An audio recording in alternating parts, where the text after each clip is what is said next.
ఓం నమో భగవతే వాసుదేవాయ.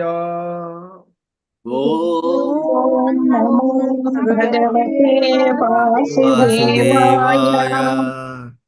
ఓం నమో భగవతే వాసుదేవాయ. ఓం నమో భగవతే వాసుదేవాయ. ఓం నమో భగవతే వాసుదేవాయ. ఓం నమో భగవతే వాసుదేవాయ. నారాయణం నమస్కృత్య నరం చైవ నరోత్తమం. నారాయణం నమస్కృత్య నరం చైవ నరోత్తమం. దేవీం సరస్వతిం వ్యాసం తతో జయముదీరయేత్. దేవీం సరస్వతీం వ్యాసం తతో జయముదీరయేత్. నష్టప్రాయేష్వభద్రేషు నిత్యం భాగవత సేవయా. నష్టప్రాయేష్వభద్రేషు నిత్యం భాగవత సేవయా. భగవతి ఉత్తమ శ్లోకే భక్తిర్భవతి నైష్టికీ. భగవతి ఉత్తమ శ్లోకే భక్తిర్భవతి నైష్టికీ. హరే కృష్ణ. హరే కృష్ణ అందరికి. సో ఈరోజు శ్రీమద్ భాగవతం క్లాస్కి ఇస్కాన్ శ్రీ శ్రీ రాధా గోవింద ఆలయం తరపున, మంగళూరు తరపున మీ అందరికీ కూడా స్వాగతం తెలియచేస్తూ ఉన్నాము.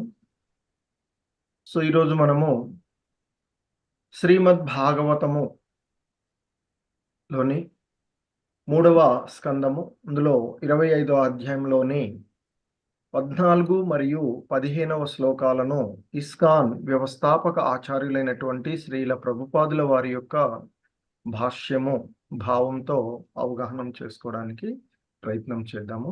హరే కృష్ణ. భాగవతము 3వ స్కందము 25వ అధ్యాయము 14వ శ్లోకము. హరే కృష్ణ. సో ఆల్రెడీ చదివారు కాబట్టి మొత్తం కంప్లీట్గా రిపీట్ చేయండి ఒకసారి. హరే కృష్ణ. Please repeat. తమిమం తే ప్రవక్ష్యామి యమవోచం పురాణఘే ఋషీణాం శ్రోతు కామానాం యోగం సర్వాంగ నైపుణం. తమిమం తే ప్రవక్ష్యామి యమవోచం పురాణఘే ఋషీణాం సర్వాంగ నైపుణ్యం. హరే కృష్ణ. ఈ శ్లోకంలో పదాల యొక్క అర్థాలు. తం ఇమం దానినే,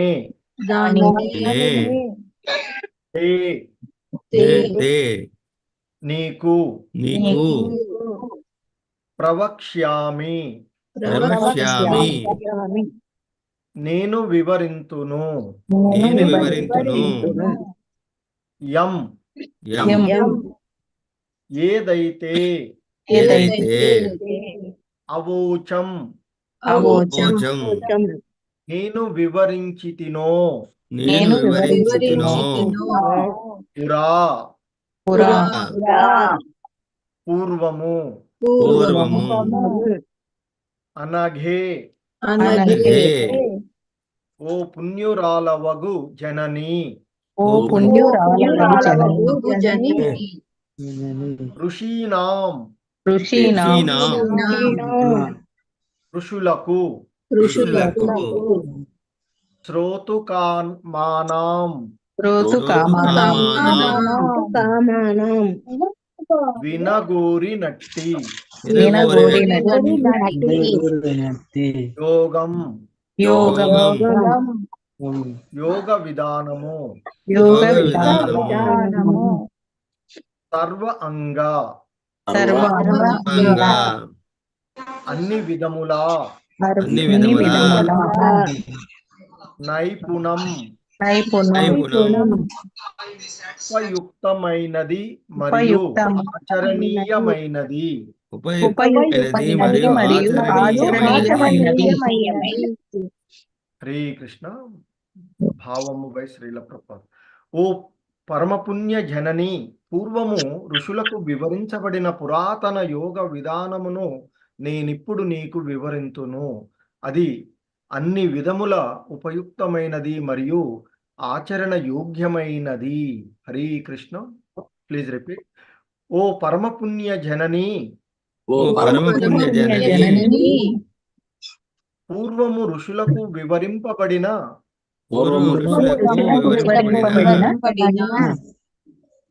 పురాతన యోగ విధానమును నేనిప్పుడు నీకు వివరింతును.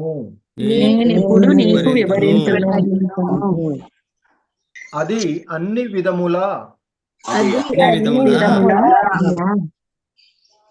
ఉపయుక్తమైనది మరియు ఆచరణ యోగ్యమైనది.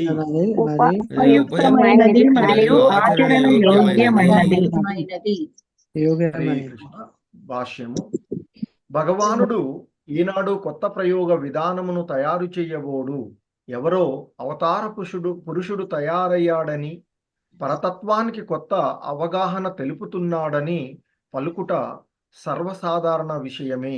కానీ ఇచ్చట మనము గాంచిన దేమనగా కపిలముని సాక్షాత్తుగా భగవానుడే అయినను, తన తల్లి కొరకై కొత్త సిద్ధాంతమును తయారు చేయగల సమర్థుడే అయినను, పూర్వము ఒకసారి మహర్షులకు వివరించిన పురాతన విధానమునే నేనిప్పుడు వివరింతును. వారును దానిని వినుటకు మిక్కుల కుతూహలురై యుండిరి అని పలికెను. అంటే ఉత్తమోత్తమైన పరమశ్రేష్టమగు విధానము వేద వాజ్మయమున ఇదివరకే లభ్యమై ఉన్నప్పుడు అమాయక జనులను మోసగించుటకు కొత్త విధానమును కల్పింప అవసరము లేదు. అంటే కానీ ప్రామాణిక విధానమును తోసిపుచ్చి కొత్తగా కనిపెట్టిన యోగ విధానము పేరిట ఏదో బూటకమైన దానిని ప్రతిపాదించుట ప్రస్తుత కాలమందు మోజుగా తయారైనది. హరే కృష్ణ. నెక్స్ట్ 15వ శ్లోకము. శ్రీమద్ భాగవతము 3వ స్కందము 25వ అధ్యాయము 15వ శ్లోకము. హరే కృష్ణ. Please repeat.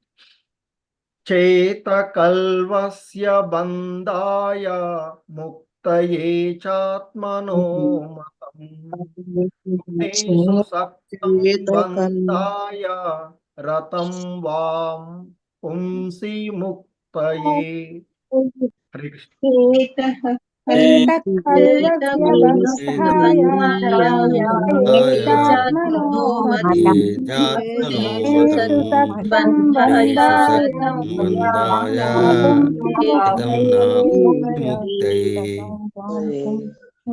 హరే కృష్ణ. ఒక్క మాతాజీ ఒకళ్ళు, ప్రభు ఒకళ్ళు చదవండి ఒకసారి. రిపీట్. ఎవరైనా ఒకళ్ళు.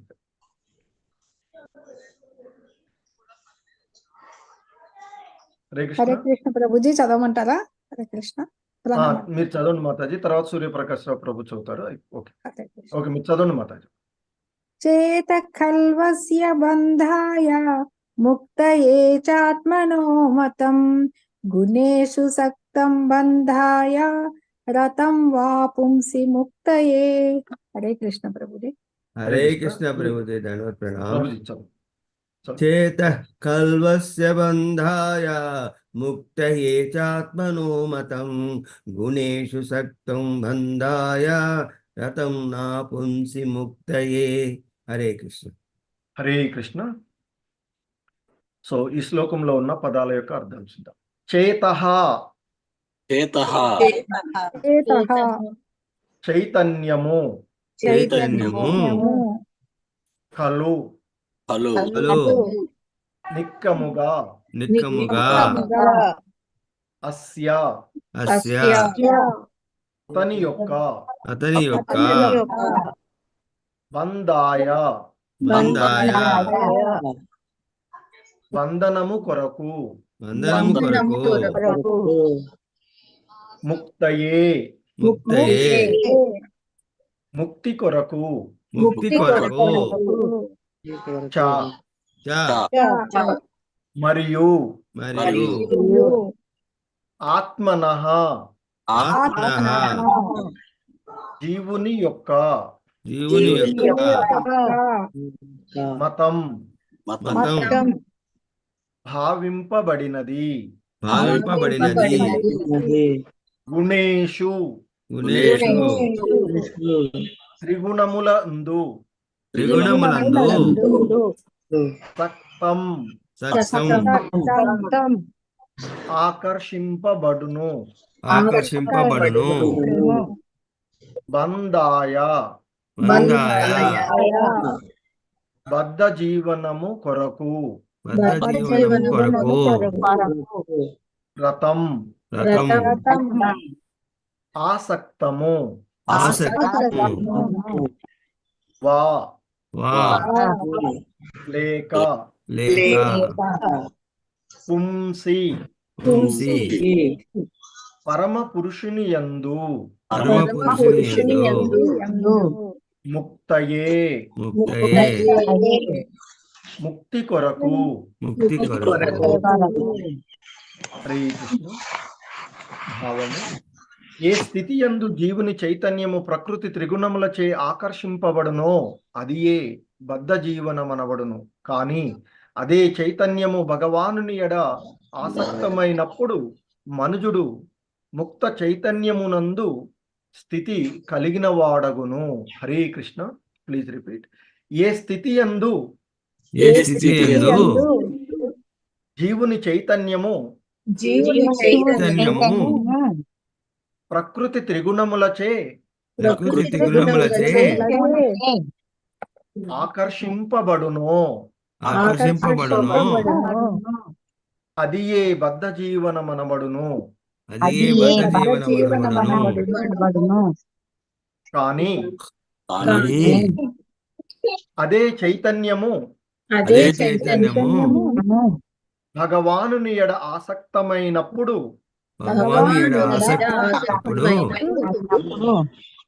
మనుజుడు ముక్త చైతన్యమునందు స్థితి కలిగిన వాడగును. శ్రీకృష్ణ భాష్యము బై శ్రీల ప్రభుపాద. కృష్ణ భక్తి రసాభావనము మరియు మాయా చైతన్యము నడుమ గొప్ప వ్యత్యాసము కలదు. మాయా చైతన్యము అంటే గుణేషు త్రిగుణములతో కూడియుండును. దాని ప్రభావమున మనుజుడు కొన్ని మార్లు సత్వగుణమునందు జ్ఞానమునందు వర్తించగా ఇంకొన్ని మార్లు రజోగుణమునందు మరికొన్ని మార్లు తమోగుణమునందు వర్తించును. భౌతిక భోగముతో ముడివడి ఉండెడి ఆ వివిధ కర్మలే మనుజుని బద్ధ జీవనమునకు కారణము. కానీ అదే చైతన్యము పూర్ణ పురుషోత్తముడగు భగవానుని వైపునకు మళ్ళినప్పుడు అనగా కృష్ణ భక్తి రస భావితుడైనప్పుడు మనుజుడు ముక్తి పదముపై నిలిచిన వాడగును. హరే కృష్ణ. జగద్గురు శ్రీల ప్రభుపాద్ కీ జై. ఇది శ్రీల ప్రభుపాదుల వారి యొక్క భావము మరియు భాష్యము ఈ రెండు శ్లోకాలకు. హరే కృష్ణ. ఓం అజ్ఞానతిమిరాంధస్య జ్ఞానాంజనశలాకయా చక్షుర్మిలితం యేన తస్మై శ్రీ గురవే నమః. నమో ఓం విష్ణుపాదాయ కృష్ణప్రేష్టాయ భూతలే శ్రీమతే భక్తివేదాంత స్వామినితి నామినే. నమస్తే సారస్వతీ దేవే గౌరవాణి ప్రచారిణి నిర్విశేష శూన్యవాది పాశ్చాత్యదేశతారిణి. జయ శ్రీకృష్ణ చైతన్య ప్రభు నిత్యానంద శ్రీ అద్వైత గదాధర శ్రీవాసాది గౌర భక్త బృంద. హరే కృష్ణ కృష్ణ కృష్ణ హరే హరే హరే రామ రామ రామ హరే హరే. హరే కృష్ణ అందరికీ. సో మనము ఈ భాగవతంలో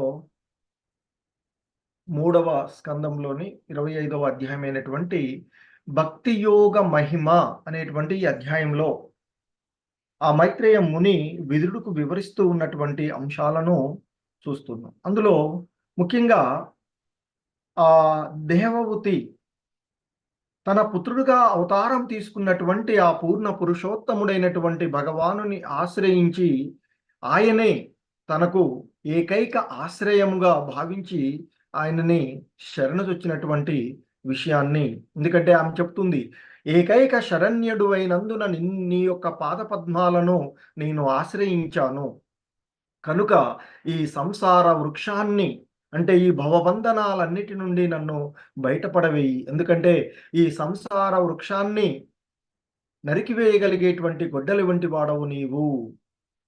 సో అటువంటి యోగి శ్రేష్ఠుడమైనటువంటి నీకు వందనాలు అర్పిస్తూ ఉన్నాను అంటూ ఆమె ఆయన్ని ఆశ్రయించినటువంటిది.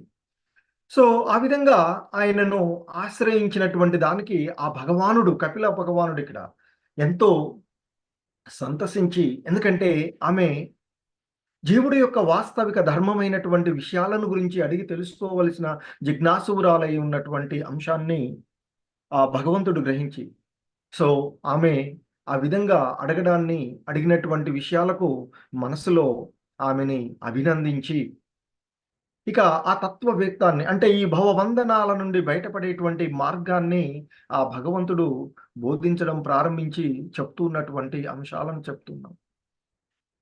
ఆ విధంగా అడిగినటువంటి ఆ దేవహూతికి భగవానుడు సమాధానం చెప్తూ ఉన్నాడు. భగవానునికి జీవునికి సంబంధించినటువంటి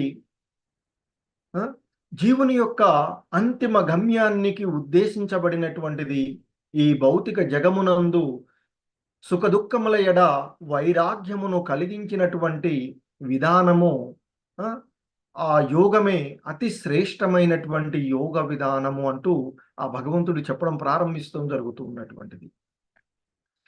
సో అది అంతకుముందు క్లాసులో మనం చూసినటువంటిది.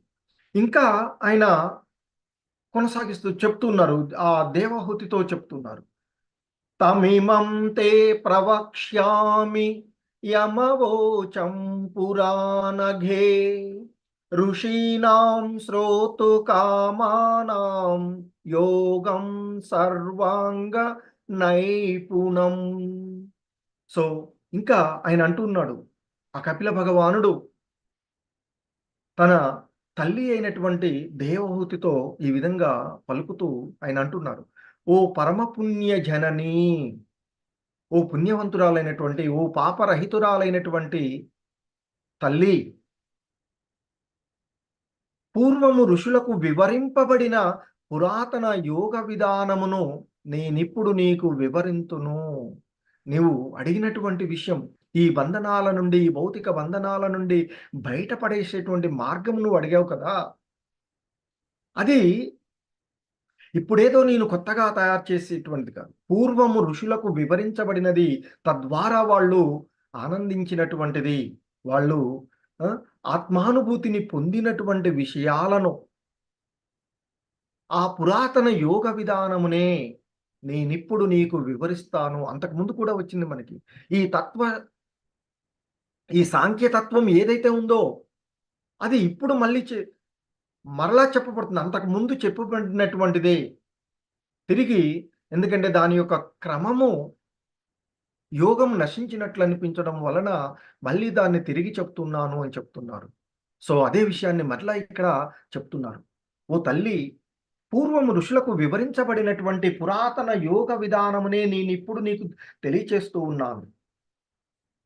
మరి ఎటువంటిది అంటే అది అన్ని విధముల ఉపయుక్తమైనటువంటిది మరియు ఆచరణ యోగ్యమైనటువంటిది. సో మనకి భగవద్గీత యందు కూడా భగవంతుడు చెప్తూ ఉంటాడు, ఈ పురాతన శాస్త్రాన్ని నేను అంతకు ముందే సూర్యదేవుడైనటువంటి వివస్వానుడికి వివరించాను. ఆ వివస్వానుడు దాన్ని మనవు ఇక్ష్వాకుడుకు, ఆ విధంగా క్రమక్రమంగా వచ్చినటువంటి విషయాన్ని అక్కడ ఆ యోగతత్వాన్ని మనకి బోధించినటువంటి విషయాన్ని అర్జున్తో చెప్పారు. సో ఇక్కడ కూడా కపిల భగవాన్, అక్కడ కృష్ణ భగవానుడు, సాక్షాత్తు కృష్ణ భగవాన్ మరి ఆ పూర్ణ పురుషోత్తముడైనటువంటి కృష్ణ భగవానుడి యొక్క అవతారమైనటువంటి ఆ కపిల దేవుడు ఇక్కడ చెప్తూ ఉన్నాడు, తల్లి నీవు అడిగినటువంటి విషయము కొత్తదేమీ కాదు. పూర్వము ఋషులకు అది వివరించబడినటువంటిదే.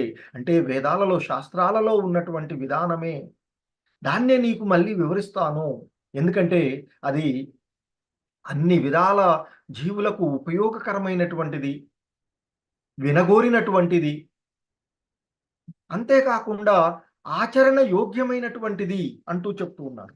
ఎందుకంటే ఏదైనా ఒక విషయాన్ని మనము ఆచరించడానికి అనువుగా ఉండాలి. అందుకే భగవద్గీత గురించి చెప్పినప్పుడు ఆయన ఎంతో సుసుఖం అంటూ చెప్తారు. ఎంతో ఆనందించడానికి విలువైనటువంటిది, తర్వాత ఆచరించేటువంటిది అంటూ ఆ భగవద్గీతను గురించి చెప్పినటువంటి. సో ఇక్కడ కూడా తాను చెప్పేటువంటి ఆ సాంఖ్యతత్వం ఏదైతే ఉందో ఇది ఆచరించడానికి వీలైనటువంటిది, చాలా సరళమైనటువంటి విధానము అంటూ, ఉపయుక్తమైనటువంటిది అంటూ ఆయన చెప్తూ ఉన్నటువంటి విషయం.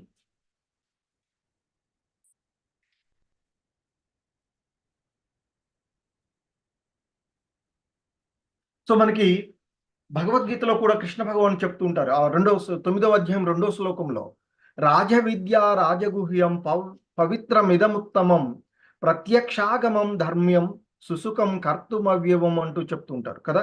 ఈ జ్ఞానము రాజవిద్య. ఇది భగవద్గీత అర్జునుడికి బోధించినటువంటి జ్ఞానం. రహస్యాలన్నింటిలో పరమ రహస్యమైనది ఇది, పరమ పవిత్రమైన జ్ఞానము. ఇది ఆత్మ యొక్క ప్రత్యక్ష అనుభూతిని స్పష్టమైనటువంటి అవగాహన ద్వారా ఇచ్చేటువంటి కారణంగా ఇది ధర్మపూర్ణమైనటువంటిది, శాశ్వతమైనది, సంతోషంగా నిర్వహింపబడేటువంటిది అంటూ భగవద్గీతను బోధించారు. ఇక్కడ కూడా కృష్ణ భగవాన్ కపిల దేవుడు చెప్తున్నారు, పూర్వము ఋషులకు వివరించినటువంటి విధానమే అన్ని విధములా ఉపయుక్తమైనటువంటిది మరియు ఆచరణ యోగ్యమైనది. దానిని నీకు వివరిస్తాను తల్లి అంటూ చెప్తూ ఉన్నటువంటి అంశం. ఇక్కడ శ్రీల ప్రభుపాదుల వారు భాష్యంలో ఆయన చెప్తున్నారు, భగవానుడు ఏనాడు కూడా కొత్త ప్రయోగం చేయబోడు. ఎందుకంటే తాను ఇచ్చినటువంటి ధర్మాలే వాటినే. ఎందుకంటే ఈ సృష్టికి పూర్వమే ఆయన ఉన్నటువంటి వాడు. సో మరి ఉన్నటువంటి ఆయన ఇచ్చినటువంటి ఈ విషయాలను ఆ కాలక్రమంలో మనము తప్పుడు మార్గాలు పట్టడం వల్ల తిరిగి వాటిని బోధించవలసినటువంటి ఆవశ్యకత ఏర్పడుతుంది. అదే విషయాన్ని ఇక్కడ శ్రీల ప్రభుపాదుల వారు భాష్యంలో చెప్తున్నారు, భగవానుడు ఏనాడు కూడా కొత్త యోగ విధానమును తయారు చేయబోడు.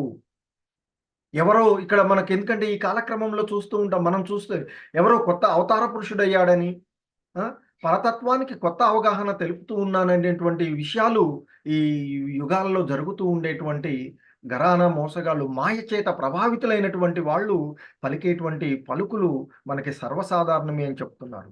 కానీ ఇక్కడ ఈ శ్లోకంలో మనం గాంచినటువంటి విషయాలను మనం చూస్తూ ఉన్నటువంటి విషయాలు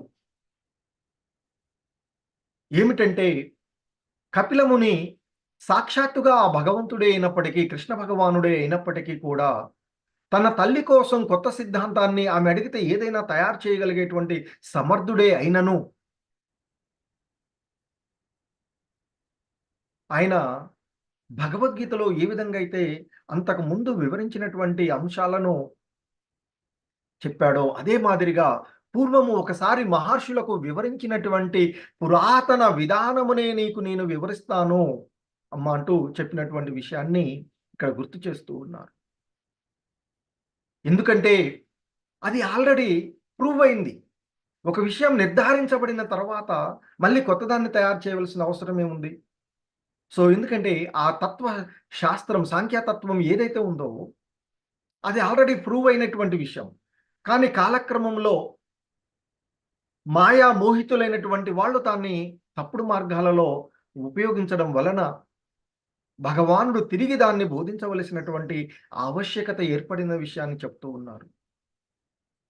ఎందుకంటే ఈ విధానం ఏదైతే ఉందో ఇది మహర్షులు, ఋషులు వారు వినటానికి ఎంతో కుతూహలురై ఉన్నారు.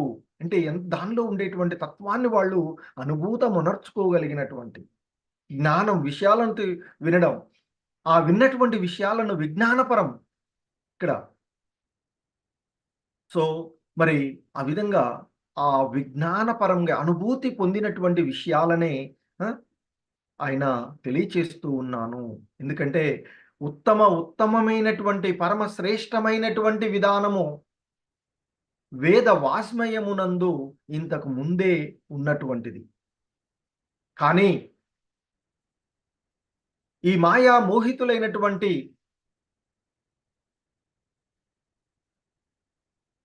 ఘరానా మోసగాళ్ళుగా చెప్పబడుకునేటువంటి, తనను తాను మోసం చేసుకునేటువంటి మిథ్యాచారులుగా చెప్పబడేటువంటి వాళ్ళు అమాయకమైనటువంటి జనులను మోసగించుట కోసం కొత్త విధానాలను మేము కల్పిస్తూ ఉన్నాము అని చెప్తున్నారు.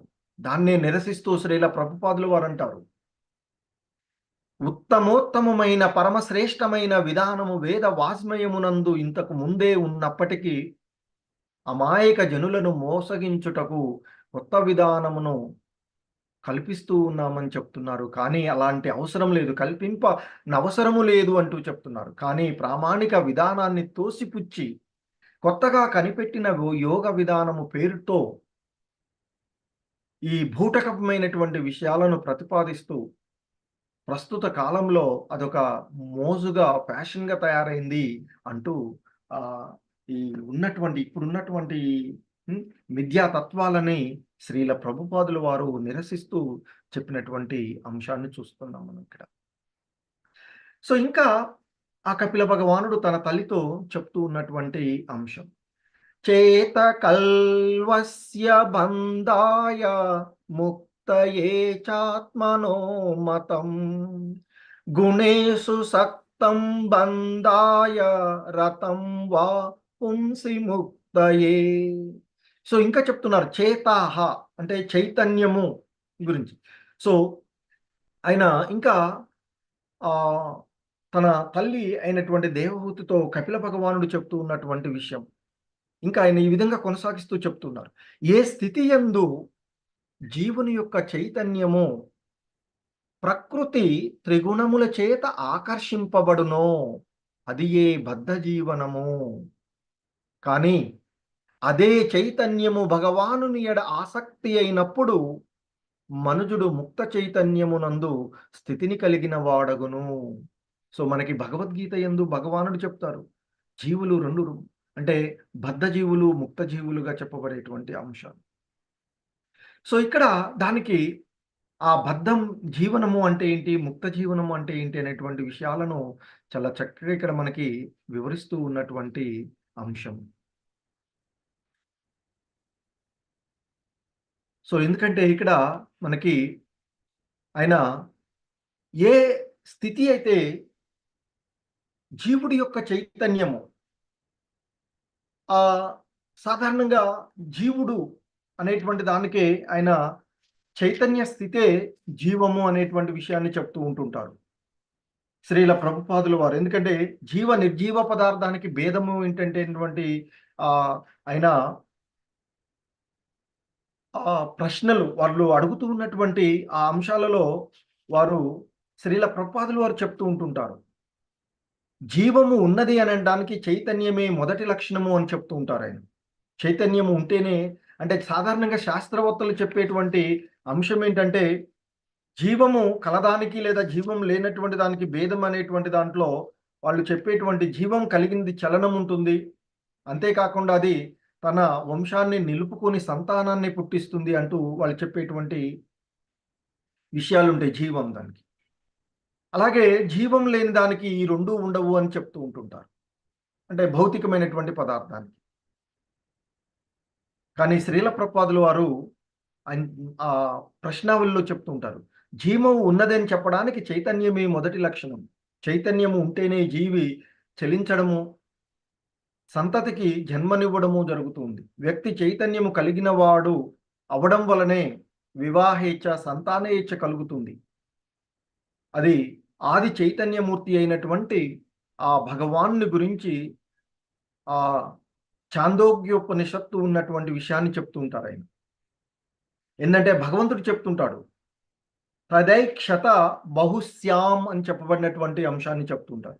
నేను అనేకంగా అవుతాను అని భగవానుడు చెప్పబడినటువంటి అది చెప్తారు. ఎందుకంటే చైతన్యం అనేదే లేకపోతే ఈ జీవంలో ఉండేటువంటిదే లేదు అని చెప్తారు. అదే చైతన్యము స్థితికి చెప్తున్నారు ఇక్కడ.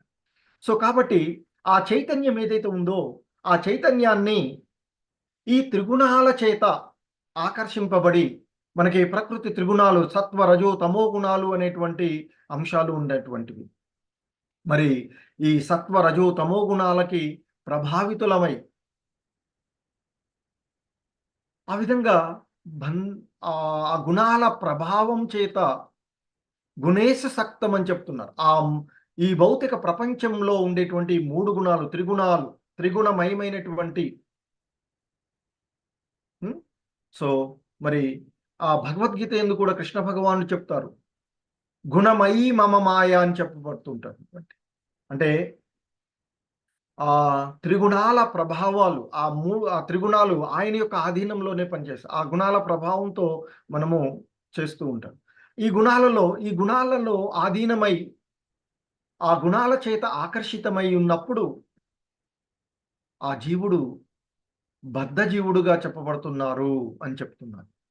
సో ఈ భౌతిక జగత్తులో బంధనాలలో చిక్కుకొని, సో ఈ భౌతిక జగత్ అనేటువంటి బంధనం అనేటువంటి అశ్వత్థ వృక్షంలో ఒక శాఖ నుండి ఇంకొక శాఖకు, అంటే ఒక జన్మ నుండి మరొక జన్మకు వివిధ రకాలైనటువంటి జన్మలను పొందడము, జంతువులాగా లేదా ఇంకా ఏదో ఒకటి రకాలైనటువంటి శరీరాలలో. సో మరి ఆ విధమైనటువంటి శరీరం నాది కాదు అని తెలియని స్థితిలో ఉండేటువంటి జీవనమే బద్ధ జీవనం, బంధం.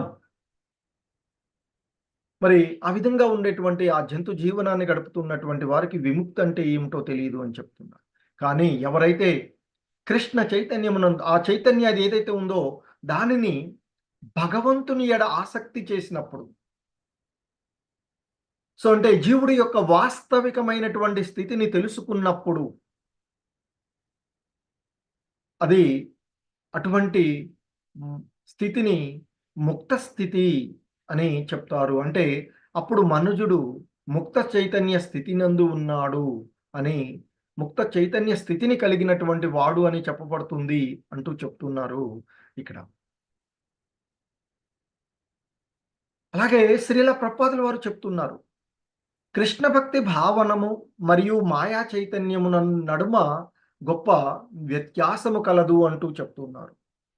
సో అదే విషయాన్ని ఇక్కడ కపిల భగవానుడు తన తల్లి అయినటువంటి దేవహూతితో చెప్పినటువంటి విషయం. ఏ స్థితి యందు అయితే జీవుడి యొక్క చైతన్యము ప్రకృతి త్రిగుణముల చేత ఆకర్షింపబడుతుందో, మరి అటువంటి ఆ స్థితినే ఇక్కడ మనకి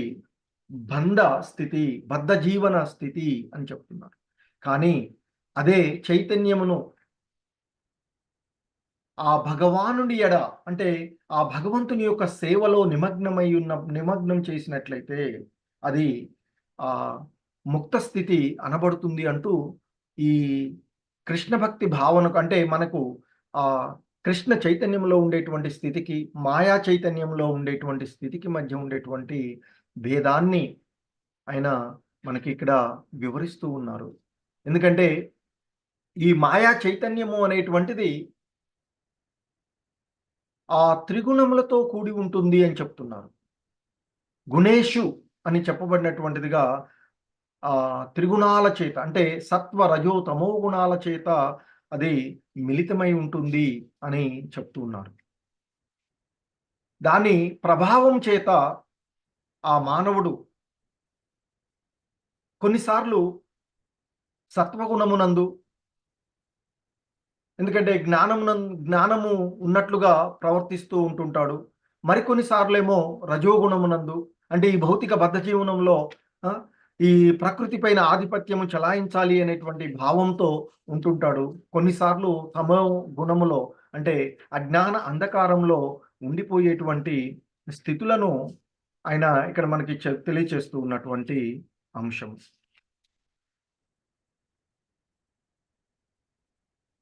అలాగే ఇక్కడ మనం భగవద్గీతలో కూడా చూస్తాం, ఈ జీవుడి యొక్క మనస్సు పైన ఈ 3 గుణాలు ఆధిపత్యం చలాయిస్తూ ఉంటాయి.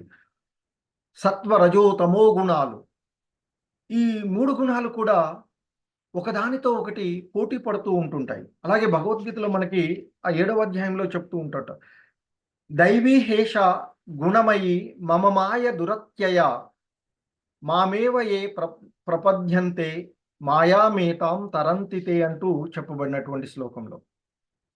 ఎందుకంటే ప్రకృతి త్రిగుణాలను కూడినటువంటి నా యొక్క ఈ దివ్య శక్తిని దాటడము అనేటువంటిది అలవి కానటువంటిది అని చెప్తారు. కానీ ఎవరైతే నాకు శరణాగతులవుతారో అటువంటి వాళ్ళు దీనిని సులభంగా దాటగలుగుతారు అంటూ చెప్తున్నారు. సో అందుకే ఇక్కడ ఈ చైతన్యాన్ని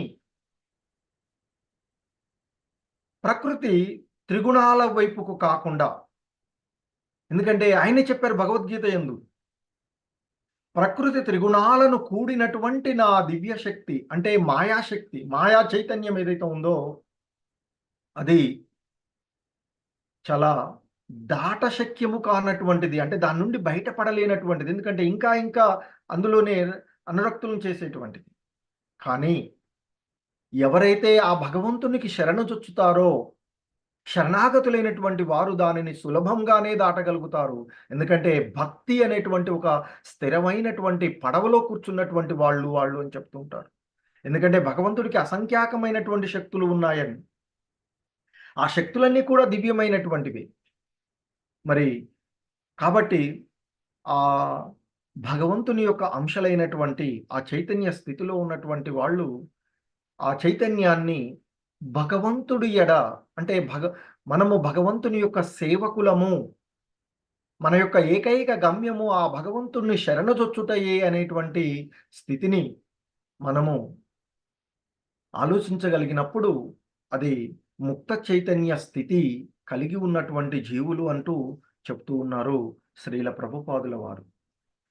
సార్ సో అంటే కపిల ముని చెప్పినటువంటి అంశాన్ని ఇక్కడ మనకి తెలియచేస్తూ ఉన్నటువంటిది. సో ఈ విధంగా జీవుని యొక్క మానసికమైనటువంటి స్థితి పైన ఈ సత్వ రజో తమో గుణాలు ప్రభావితమై ఉంటాయి. సత్వగుణంలో ఉన్నటువంటి వారు ఆ జ్ఞానంతోనూ ఆధ్యాత్మికమైనటువంటి విషయాల ఎడ ఆసక్తులను కలిగి ఉంటారు అని చెప్తూ ఉంటుంటారు.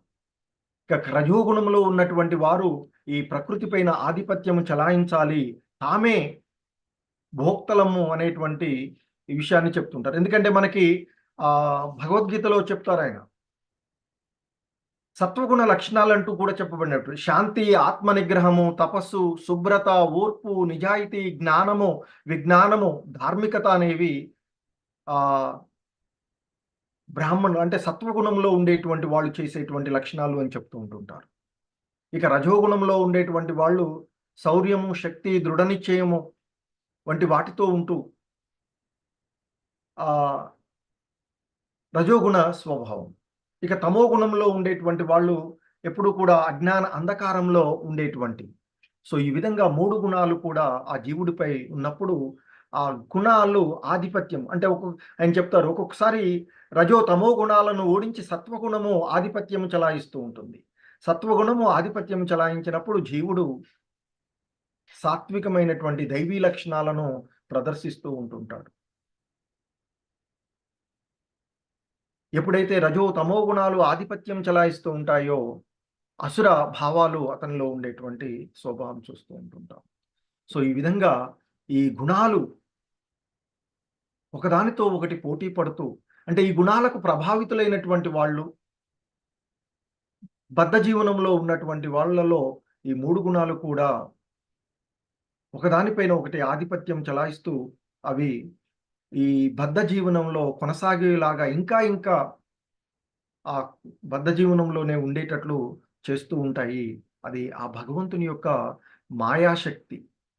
ఎందుకంటే తన యొక్క వాస్తవికమైనటువంటి స్పృహను కోల్పోయే విధంగా అంటే మన వాస్తవిక స్థితి ఏంది ఆ భగవంతుణ్ణి ఆశ్రయించడము, ఆ భగవంతునికి శరణజొచ్చడము. సో మరి ఆ సత్వగుణములో ఉన్నప్పుడు అది ఉత్తమమైనటువంటి గుణము, ఆ జ్ఞానము అలాగే బ్రాహ్మణత్వము ఉండేటువంటి విధంగా ఉంటుంది అని చెప్పినటువంటి అంశం. అలాగే రజోగుణమేమో ఆధిపత్యం చలాయించేటువంటి విధంగా ఉంటుంది. ఇక తమో గుణము అట్లా ఏది కూడా తెలుసుకోలే అంటే నీ స్థితిలో ఉండే విధంగా ఉండేటువంటి స్థితి. సో ఆ విధంగా మరి ఆ బద్ధ జీవనం నుండి బయటపడేటువంటి మార్గాన్ని మనకి ఆ కపిల భగవానుడు దేవహూతి తన తల్లి అయినటువంటి దేవహూతి ద్వారా సాంఖ్యతత్వాన్ని బోధించినటువంటి విషయం. సో మరి అదే చైతన్యాన్ని ఆ త్రిగుణాల వైపుకు కాకుండా ఆ పూర్ణ పురుషోత్తముడు అయినటువంటి కృష్ణ భగవానునికి వైపుకు మళ్ళించినట్లయితే, అంటే ఇక్కడ చెప్తున్నారు శ్రీల ప్రభుపాదులు, కృష్ణ భక్తి రసాభావితుడైనప్పుడు, అంటే భగవంతుణ్ణి సంపూర్ణంగా ఆశ్రయించి ఆ భగవంతుణ్ణి నిరంతరము ధ్యానిస్తూ ఉన్నప్పుడు మనకి ఈ కలియుగంలో చెప్తూ ఉంటుంటారు ఆ సంకీర్తన యజ్ఞం చేయడం. ఈ కలియుగంలో ఈ భవబంధనాలన్నిటి నుండి కూడా బయటపడడానికి సంకీర్తన యజ్ఞం చేయడము తప్ప మరొక మార్గం లేదు అంటూ చెప్పబడినటువంటి అంశం. ఏ ఆశ్రయ పద్ధతిలో ఉన్నా అది ఆ భగవంతుణ్ణి అంటే సంకీర్తన యజ్ఞంలో ఉండడం.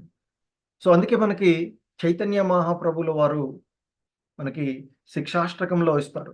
చేతో దర్పణమార్జనం భవ మహాదవాగ్ని నిర్వాపనం శ్రేయకైరవ చంద్రికా వితరణం విద్యావధూ జీవనం ఆనందాంబుధివర్ధనం ప్రతిపదం పూర్ణామృతాస్వాదనం